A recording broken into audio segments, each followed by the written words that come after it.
the first take audience, let me say, just when they will let you down. But in fact, I think they're more, and he and I will be arguing about this, I think they're more likely to impress. I got to give credit where credit's due. I mocked the hiring of Mike McCarthy. I mocked it.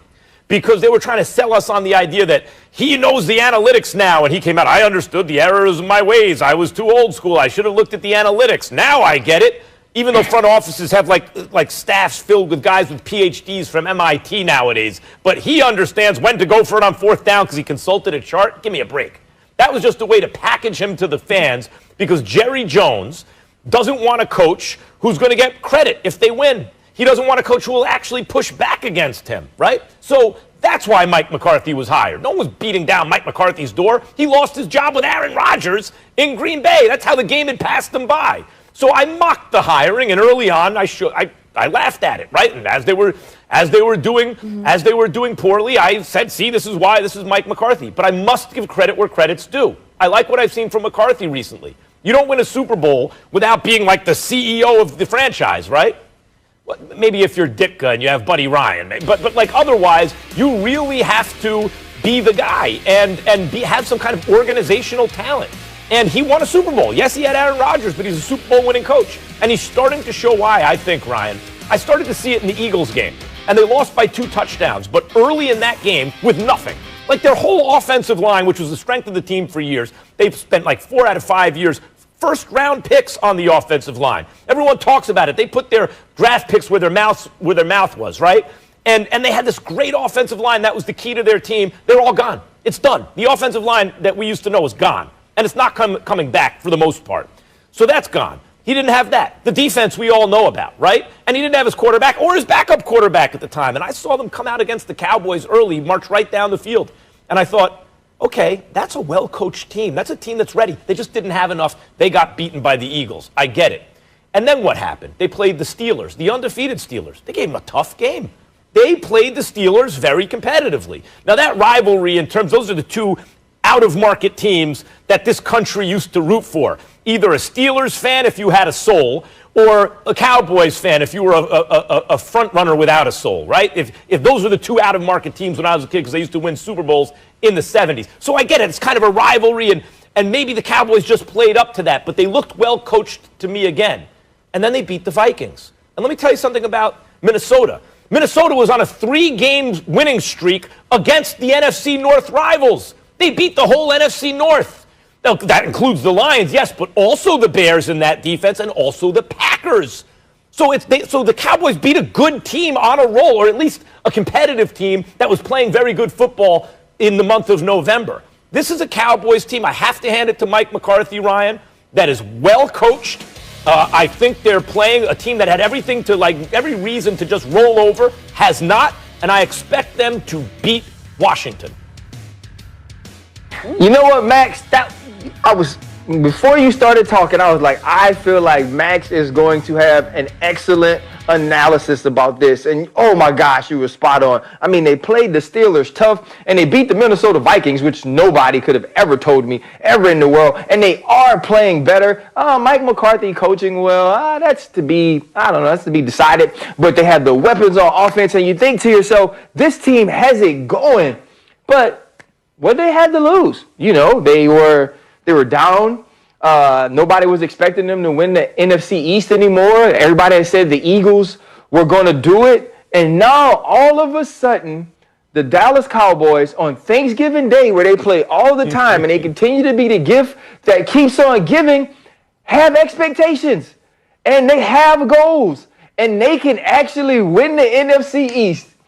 And as I was sitting here, I don't know if somebody placed Stephen A's seat under me. And you know how Stephen A, he got that little joint that he sit behind his back so he could seem tall, you know what I mean? Because his legs high and his waist high, but his torso real short. So he put that thing behind him so he could look tall. And I thought to myself, I felt like Stephen A jumped into my body and said, RC, they gonna mess it up. And that's how I feel. And I know, on paper, they should beat the Washington football team. And the Washington football team, they get lucky last week. Unfortunately, Joe Burrow gets hurt. But Alex Smith played kind of well. And when you look at McKissick and you think about Gibson, it's like those dudes run the football pretty good. And they have a reason to be playing for their coach. And defensively, late in the game against Detroit, they found something. Obviously, against the Cincinnati Bengals, they found something. And I think Washington's going to win. Because the thing was, will they make you proud? One, we will never be proud of the Dallas Cowboys, no matter who you are. You won't be proud, Max. I won't be proud. Even America will not be proud because they're not even America's team. But what we are used to is being disappointed when they have expectations. And we thought the coach was bad. We thought the defense was bad. We knew the defensive coordinator was bad. He's still bad. But all of a sudden, we're starting to talk good about him, Max. Max, we're saying things like they can win the NFC East. And whenever we do that, what do the Dallas Cowboys do for us? They give us something else to talk about the next week, and it ain't never good stuff. So for that reason, I say, as I'll be eating my sweet potato pie, my ooey gooey butter cake, a little gumbo, maybe some turkey. Turkey's like my least favorite part of Thanksgiving. I know I will be sitting there saying to myself, the Dallas Cowboys have done it again.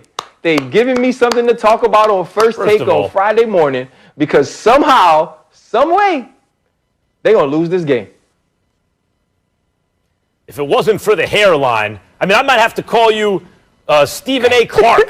That's exactly, we didn't miss a beat here. That's right, there are expectations. And by the way, that's the best argument you could make. And by the way, Washington has some guys up front who can get after it, right?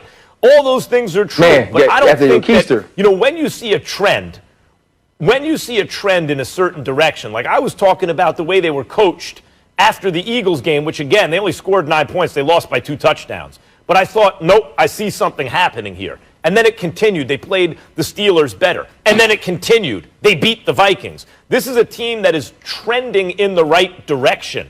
Washington is, the NFC East is awful.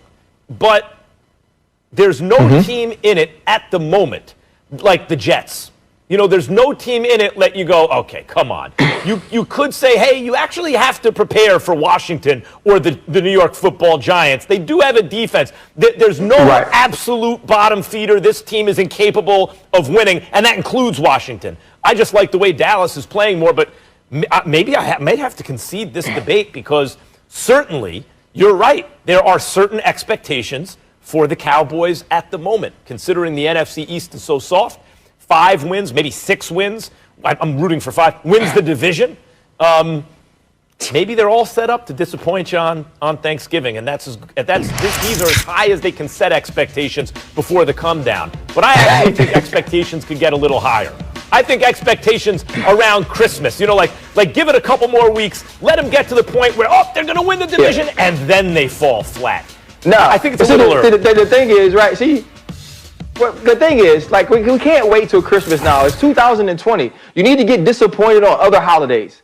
And what better holiday to be disappointed on than Thanksgiving when you can go stress eat afterwards? What's up with the turkey This is the perfect time for the Dallas Cowboys to show us who they truly are. Andy Dalton played well, but when you think back to the game, Andy Dalton threw the ball right to Boyd, and he just dropped it.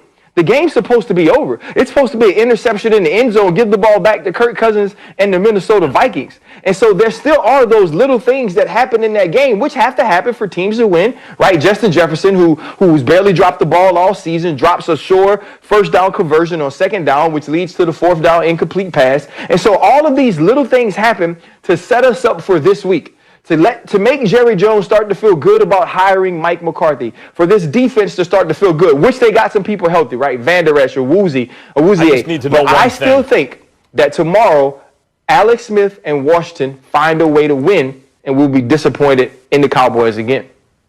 I noticed this more and more, the turkey slander around Thanksgiving. I notice it more and more, guys, and I don't like it. I'm a fan of turkey. I see the gravy and the whole thing. It's actually the worst part of the meal, though. It is the centerpiece. See? This is the new thing. Everyone's got to diss the turkey. Turkey's decoration, bro. I'm a turkey fan. I don't like it. Turkey's decoration. I don't like the slander. Look, I like to set new trends. I do a filet mignon on Thanksgiving Day.